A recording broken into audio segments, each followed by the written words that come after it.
Welcome to இன்ஃபோகேம் நண்பா. நம்ம இந்த வீடியோவில் எதை பற்றி பார்க்க போகிறோம்னா lateral entry BR BTech admission 2022 இதுக்கு அப்ளை பண்ணும்போது யாருக்கெல்லாம் நேட்டிவிட்டி சர்டிஃபிகேட் தேவைப்படும், யாருக்கெல்லாம் நேட்டிவிட்டி சர்டிஃபிகேட் வந்து அப்லோட் பண்ண வேண்டாம், அப்புறம் அதர் ஸ்டேட் ஸ்டூடெண்ட்ஸ் யாரெல்லாம் அந்த லேட்டரல் என்ட்ரி பிஆர் பிடெக் அட்மிஷனுக்கு எலிஜிபிள்னு அந்த வீடியோவில் பார்க்க போகிறோம். அதுக்கு முன்னாடி நீங்கள் இப்போ தான் என் சேனலுக்கு ஃபஸ்ட் டைம் வரீங்கன்னா மறக்காமல் சப்ஸ்கிரைப் பண்ணிடுங்க. சப்ஸ்கிரைப் பண்ணிட்டு பக்கத்தில் இருக்க பெல் ஐக்கானை கிளிக் பண்ணி ஆளுங்கிற நோட்டிஃபிகேஷனை கொடுத்து வச்சுக்கோங்க. அப்போ தான் நான் இதை மாதிரி வீடியோஸ் போட்ட உடனே உங்கள் மொபைலுக்கு நோட்டிஃபிகேஷன் ஆகும் நண்பா. சரி வாங்க நண்பா வீடியோக்குள்ள போலாம். இப்போ நம்ம lateral entry BR BTech admission 2022க்கு நேட்டிவிட்டி சர்டிஃபிகேட் வந்து யாருக்கெல்லாம் ஆப்ஷனல், யாரெல்லாம் கண்டிப்பாக அப்லோட் பண்ணணும்னு பார்த்துடலாம்.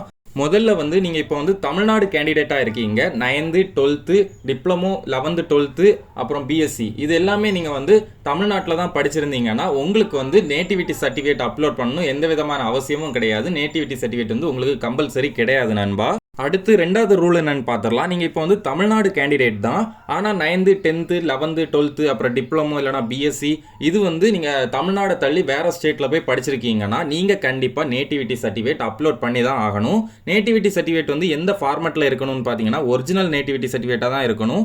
செராக்ஸ் காப்பி எல்லாம் அப்லோட் பண்ணிடாதீங்க.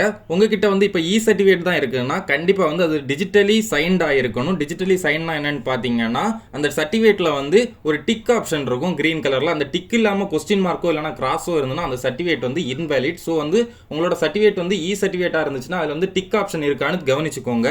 அடுத்து அதர் ஸ்டேட் ஸ்டூடெண்ட்ஸ்க்கானது. இப்போ வந்து நீங்கள் அதர் ஸ்டேட் ஸ்டூடெண்டாக இருக்கீங்க, உங்களோட அப்பா இல்லைனா அம்மா ரெண்டு பேரில் யாராச்சும் சென்ட்ரல் கவர்மெண்ட் ஜாபில் இருக்காங்க, அதாவது உங்களோட பேரண்ட்ஸ் வந்து சென்ட்ரல் கவர்மெண்ட் ஜாபில் இருந்தால் நீங்கள் அதர் ஸ்டேட் ஸ்டூடெண்டாக இருந்தாலும் பரவாயில்ல, நீங்கள் இந்த lateral entry BR BTech admission 2022க்கு அப்ளை பண்ணிக்கலாம். அதுக்கு எந்த மாதிரிப்பட்ட சர்டிஃபிகேட் ப்ரொவைட் பண்ணணும்னு பார்த்தீங்கன்னா உங்கள் பேரண்ட்ஸ் வந்து எந்த சென்ட்ரல் கவர்மெண்ட் ஆஃபீஸில் வந்து ஒர்க் பண்ணுறாங்களோ அங்கேருந்து சர்டிஃபிகேட் வாங்கி ப்ரொவைட் பண்ணுற மாதிரி இருக்கும். இப்போ உங்களுக்கு பேரண்ட்ஸ் கிடையாது, கார்டியன்ஸ் தான் உண்டு. அவங்க வந்து சென்ட்ரல் கவர்மெண்ட் ஜாப்ல இருந்தாலும் நீங்கள் அதர் ஸ்டேட் ஸ்டூடெண்டாக இருந்தால் சேம் ப்ரொசீஜரை யூஸ் பண்ணி நீங்கள் வந்து இந்த லேட்டரல் என்ட்ரி பிஆர் பிடெக் அட்மிஷனுக்கு அப்ளை பண்ணிக்கலாம். நீங்கள் வந்து எலிஜிபிள் தான். அடுத்து நீங்கள் வந்து அதர் ஸ்டேட் ஸ்டூடெண்ட் தான், உங்களோட நேட்டிவிட்டி வந்து வேற ஸ்டேட் தான், ஆனால் உங்களோட பேரண்ட்ஸ் வந்து இப்போ வந்து தமிழ்நாட்டில் லாஸ்ட் 5 இயர்ஸாக தமிழ்நாடு கவர்மெண்ட்டில் வந்து ஒர்க் பண்ணுறாங்க. அப்படி இல்லைனா தமிழ்நாடு கவர்மெண்ட்டுக்கு கீழே இருக்க கம்பெனிஸில் வந்து பெர்மனன்ட் ஜாப்ல இருக்காங்க லாஸ்ட் 5 இயர்ஸா. அப்படிங்கிற பட்சத்தில் நீங்களும் வந்து இந்த lateral entry BR BTech admission 2022க்கு எலிஜிபிள் தான். உங்களுக்கு வந்து எந்த மாதிரிப்பட்ட சர்டிஃபிகேட்லாம் தேவைப்படும் பார்த்தீங்கன்னா income tax return, PF slip, அப்புறம் நீங்கள் எங்கே வேலை பார்க்குறீங்களோ அங்கேருந்து ஒரு சர்டிஃபிகேட் வாங்கி ப்ரொவைட் பண்ணுற மாதிரி இருக்கும். அடுத்து உங்களோட பேரண்ட் வந்து ஆல் இந்தியா சர்வீஸ் தமிழ்நாடு கேடரி ஆஃபீஸர்ஸாக இருந்தாங்கன்னா நீங்களும் அப்ளை பண்ணிக்கலாம். உங்களுக்கு வந்து என்ன சர்டிஃபிகேட் தேவைப்படும் பார்த்தீங்கன்னா உங்களோட பேரண்ட்ஸ்டேருந்து ஒரு செல்ஃப் டிக்ளரேஷன் ஃபார்ம் வந்து தேவைப்படும்.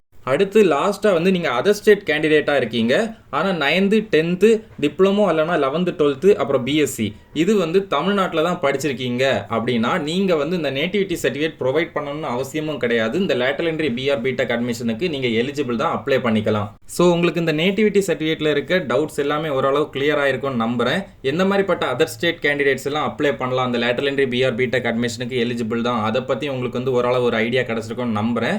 உங்களுக்கு இந்த lateral entry BR BTech admission பற்றி இன்னும் நிறைய விஷயம் தெரிஞ்சுக்கணும்னா மறக்காம நம்ம இன்ஃபோகேம் சேனலை சப்ஸ்கிரைப் பண்ணி பக்கத்தில் இருக்க பெல் ஐக்கானை கிளிக் பண்ணி ஆளுங்கிற நோட்டிஃபிகேஷனை கொடுத்து வச்சுக்கோங்க. இந்த லேட்டரல் என்ட்ரி பிஆர் பிடெக் அட்மிஷனில் உங்களுக்கு எந்த டவுட் இருந்தாலும் கமெண்ட் பண்ணுங்க, என்னால் முடிஞ்ச அளவு சீக்கிரம் ரிப்ளை பண்ணுறேன். மேலும் இந்த மாதிரி யூஸ்ஃபுல்லான வீடியோஸ்க்கு மறக்காம நம்ம இன்ஃபோகேம் சேனலை லைக் பண்ணுங்க, ஷேர் பண்ணுங்க, சப்ஸ்கிரைப் பண்ணுங்க. இந்த வீடியோ உங்கள் ஃப்ரெண்ட்ஸ் அப்புறம் ஃபேமிலி எல்லாருக்குமே ஷேர் பண்ணுங்க நண்பா. தேங்க்யூ.